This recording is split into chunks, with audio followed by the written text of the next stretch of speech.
పెద్దపల్లి జిల్లా సుల్తానాబాద్లోని rice mill దగ్గర tipper లారీలో మంటలు చెలరేగాయి. సుల్తానాబాద్ మండలం కొదురుపాక నుంచి కాట్నపల్లిలోని ఇటుక బట్టీలకు మట్టి లోడుతో లారీ వెళ్తుండగా ఈ ప్రమాదం జరిగింది. ఎండవేడితో లారీలో ఒక్కసారిగా మంటలు చెలరేగాయి. ఓవర్ హీట్ కారణంగా షార్ట్ సర్క్యూట్ అయి లారీ క్యాబిన్ భాగం పూర్తిగా దగ్ధమైంది. డ్రైవర్ అప్రమత్తతతో పెను ప్రమాదం తప్పింది.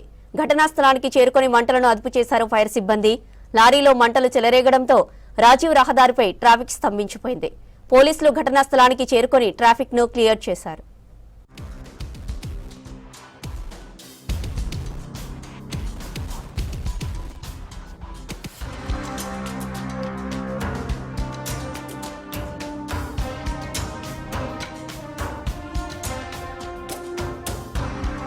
సుల్తానాబాద్ నుంచి కరీంనగర్ వెళ్తున్నటువంటి మట్టి లోడ్తో వెళ్తున్నటువంటి ఒక లారీ షార్ట్ సర్క్యూట్ కారణంగా క్యాబిన్లో మంటలు చెల్లడం జరిగింది.